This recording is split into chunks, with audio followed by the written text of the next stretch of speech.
लातेहार में मनरेगा योजनाओं में भ्रष्टाचार के आरोप सामने आए हैं। सामाजिक कार्यकर्ता झामुमो नेता सौरभ श्रीवास्तव ने परिषदन भवन में प्रेस वार्ता कर कहा कि जिले में मनरेगा योजनाएं कागजों तक सीमित है और बिचौलियों का वर्चस्व है। उन्होंने फर्जी जॉब कार्ड, बिना काम मजदूरी भुगतान, जेल में बंद कैदी व शहरी लोगों के नाम पर राशि निकासी जैसे गंभीर आरोप लगाए। सौरभ श्रीवास्तव ने जिला प्रशासन से सभी मामलों की निष्पक्ष जांच कर दोषियों पर कार्रवाई की मांग की। यहाँ पर उपस्थित है, इसके बारे में मैं कुछ बातें आप लोगों को बताना चाहता हूँ जो बेहद महत्वपूर्ण है। हमारा यह मानना है और हमारी सरकार का भी यह मानना है कि मनरेगा में विभिन्न स्तर पर भ्रष्टाचार होते रहे हैं और उन भ्रष्टाचारियों को पर नकेल कसने की कवायद हमारे माननीय मुख्यमंत्री जी ने भी की थी। हमारे सभी नेताओं ने मंचों से कहा कि मनरेगा पर हो रहे भ्रष्टाचार के ऊपर न सिर्फ सरकार संजीदगी से काम करेगी बल्कि भ्रष्टाचारियों को कड़ी से कड़ी सजा देगी और जो योजना का लाभ है वह सरकार अंतिम व्यक्ति तक पहुंचाने के लिए प्रतिबद्ध है। और इस पर हमारे सभी नेताओं ने लगभग बात की है। जेएमएम का एक कार्यकर्ता होने के नाते और एक सामाजिक कार्यकर्ता होने के नाते भी मैं इस बात पर और ज़्यादा जोर देता हूं कि हम भ्रष्टाचारियों के खिलाफ थे, हैं और रहेंगे। और उसी सिलसिले में कुछ महत्वपूर्ण जानकारियां जो आपके साथ साझा करना चाहूँगा इस प्रेस वार्ता में। सबसे पहले तो मैं लातेहार जिले की अगर बात करूं तो मनरेगा में जो अनियमितताएं हुई हैं वह ऐतिहासिक हैं और उन अनियमितताओं पर मुखरता से बोलते हुए हम यह सुनिश्चित करना चाहते हैं और जो उच्च अधिकारी इस मामलों को देखते हैं उनसे यह आग्रह भी करना चाहते हैं कि हम एक ध्यान आकर्षण आपका प्रेस के माध्यम से और इस वार्ता के माध्यम से करा रहे हैं। इन योजनाओं में जो भ्रष्टाचार है, जो अनियमितताएं हैं, उसको आप बेहतर से बेहतर करने का प्रयास करें। यही हमारे सरकार का उद्देश्य भी है। सबसे पहले तो मैं अगर बोलूं तो आपको यह बताना चाहता हूं कि मनरेगा की योजनाओं में बहुत भारी अनियमितता चल रही है और 55 जिलों में लगभग 302 करोड़ के घोटाले की बात अभी हाल में ही मनरेगा में आई है और जिस पर हमने यह प्रेस वार्ता रखने की बात कही थी। चाहे वह फर्जी जॉब कार्ड की बात हो, चाहे योजनाओं के धरातल पर नहीं पहुंचने की बात हो, चाहे गलत पैसे निकासी की बात हो, फर्जी बैंक अकाउंट्स की बात हो या फिर मनरेगा में शामिल कई संविदा कर्मियों के द्वारा की जा रहे भ्रष्टाचार की बात हो, सभी मुद्दों पर हमारी नज़र है और हम यह चाहेंगे कि आने वाले समय में लातेहार में पूरी पारदर्शिता के साथ मनरेगा की योजनाएं धरातल पर उतरें और उसी के उद्देश्य से यह प्रेस वार्ता रखी गई है। 2-3 घटनाओं की ओर आपका ध्यान आकृष्ट कराना चाहूँगा जिससे यह पता चलेगा कि इस योजना में कितनी भारी अनियमितताएं चल रही थी, जिस पर हमने अब संजीदगी से कदम उठाना शुरू किया है और आने वाले दिनों में हम यह सुनिश्चित करेंगे कि मनरेगा की योजनाएं धरातल पर बेहतर से बेहतर तरीके से उतरे। सबसे पहली बात तो हमारे पास ये आई कि बिचौलियों और ठेकेदारों की जो सक्रियता है मनरेगा की योजना में यह नहीं के बराबर हो, इसी के आधार पर यह योजना प्रारंभ हुई थी। लेकिन आज अजीब सी विडंबना है और दुर्भाग्य है इस योजना का कि आज न सिर्फ बिचौलिए सक्रिय हैं, न सिर्फ दलाल सक्रिय हैं, न सिर्फ ठेकेदार सक्रिय हैं, बल्कि लाभुकों को हाशिए पर रखते हुए और यह योजनाएं संचालित हो रही हैं। मैं तथ्यों के आधार पर बात करूंगा। लगभग सभी समाचार पत्रों में, सोशल मीडिया पर यह न्यूज़ छपते रहा है कि मनरेगा में भारी घोटाले हो रहे हैं, मनरेगा में भारी अनियमितताएं हो रही हैं। लेकिन यह बात भी सोचने योग्य है कि आखिर क्यों उन भ्रष्टाचारियों पर नकेल नहीं कसा गया और इसको देखने की आवश्यकता है।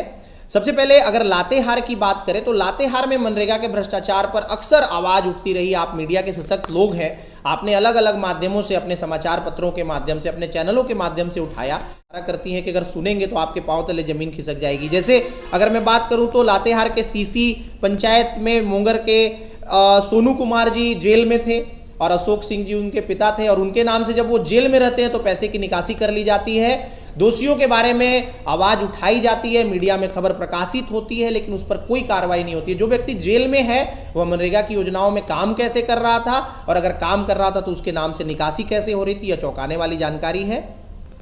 उसके बाद अगर गारू के कोटाम पंचायत में एक और बड़ा ही अजीब सा मामला सामने आया कि लातेहार सदर के रहने वाले लोग थे। मैं अगर नाम भी बता दूं, चूंकि मैंने कहा है कि मैं तथ्यों के आधार पर बात करूंगा, ये सिर्फ पूरे आरोप नहीं होंगे। कामिल हुसैन, सोमन प्रवीण, मासूमा प्रवीण, ये सारे लोग लातेहार के रहने वाले हैं और मनरेगा की योजना यह कहती है कि आपको अपने रहने वाले क्षेत्र के 5 किलोमीटर के दायरे में ही काम करना है और इन सारे लोगों के नाम से जॉब कार्ड जो है वह गारू के कोटाम पंचायत में था और इसकी खबर भी प्रकाशित हुई, लेकिन इस पर भी कोई कार्रवाई नहीं हुई। फर्जी पैसे निकाले गए, उपायुक्त के पास यह मामला पहुंचा लेकिन कार्रवाई नहीं हुई। यह देखना दिलचस्प है कि आने वाले समय में इन सारे मुद्दों पर क्या काम होती है। आम बागवानी की एक घटना के बारे में मैं बताना चाहता हूं कि आम बागवानी में जो प्रावधान है कि लगभग 4 लाख रुपए का यह फंड होता है और इसमें 1 एकड़ में लगभग 117 से लेकर 127 तक पेड़ लगाने होते हैं। आम बागवानी में ज्यादातर योजनाएं धरातल पर नहीं है और मीडिया में कुछ ऐसी भी खबरें प्रकाशित हुई। हमने जब जांच किया तो पाया कि जहां पे आम बागवानी होनी चाहिए थी, जिसमें कई बार पैसे निकाले गए और आम बागवानी के उस योजना कि अगर हकीकत आप धरातल पर जाकर देखेंगे तो आपको यह जानकर आश्चर्य होगा कि जहां पर आज आम के पेड़ होने चाहिए थे वहां पर गेहूं के खेत हैं और वहां पर आम बागवानी लगभग हुई ही नहीं। जिस सनसनीखेज खुलासे की बात मैं कर रहा था और जिसको देखने के बाद हमें यह लगा कि हमारी सरकार में जो अबुआ सरकार चल रही है, ऐसी भ्रष्टाचार की योजनाएं नहीं चलनी चाहिए और इस पर लगाम लगना चाहिए, जो कि हमारे मुख्यमंत्री जी का भी उद्देश्य है, हमारी पार्टी का भी उद्देश्य है। और जो बिचौलिए किस्म के लोग, जो विपक्षियों की साजिश, चूंकि यह केंद्र की योजना है आप सब जानते हैं, उनके माध्यम से जो भ्रष्टाचार फैलाया जा रहा था उस पर नकेल कसने के लिए हमने यह प्रेस वार्ता रखी है। आपको मैंने बताया कि 6/10/2025 को चंदवा के प्रखंड अध्यक्ष झारखंड मुक्ति मोर्चा के मनोज चौधरी जी ने एक पत्र लिखा और पत्र में यह बात तथ्यों के साथ बताई कि डुमारो पंचायत के मनोज मुंडा, सोमा मुंडा, तारा देवी जैसे लाभुकों के नाम से वहां के डाकघर कर्मी ने, जिनका नाम भी मैं बताता हूं, मनीष कुमार जी ने एक फर्जी अकाउंट बनाया और फर्जी पैसे निकाल लिए। हमारे प्रखंड अध्यक्ष के माध्यम से यह बात उठाई गई, लेकिन अभी तक उस पर कोई कार्रवाई सुनिश्चित नहीं हो पाई। यह भी चौंकाने वाली बात है।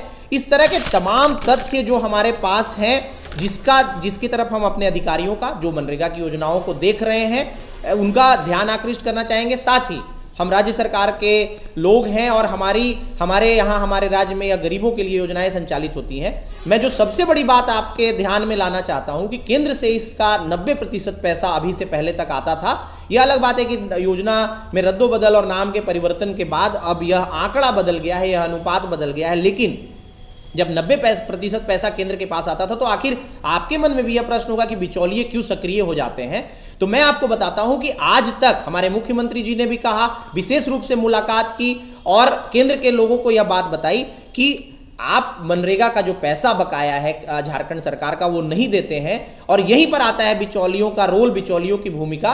होता क्या है कि जब पैसा ही नहीं होता है और लाभुकों को चूंकि मजदूरी के तौर पे पैसा मिलना है, एक बराबर अंतराल पे पैसा मिलना है, तो बिचौलिए वहां पर आ जाते हैं और उसके बाद वो कहते हैं कि ठीक है, आपकी मजदूरी का पैसा हम दे देते हैं, अनुपात में कम पैसा देते हैं और उनसे गलत अंगूठा लगवाया जाता है। हमारे संज्ञान में यह भी बात आई है कि चाहे चंदवा की बात हो, लातेहार की बात हो, गारू, महुआ, डांड, 10 प्रखंडों में ऐसी घटनाएं आई हैं कि ग्रामीणों का जॉब कार्ड जो होता है मनरेगा का, वह उनके पास होना चाहिए, लेकिन वह उनके पास नहीं है। वह जॉब कार्ड बिचौलियों के पास है और उस जॉब कार्ड को लेकर वह न सिर्फ घर घर घूमते हैं, बल्कि वहां पर लाभुकों से गलत तरीके से अंगूठा लगवाया जाता है।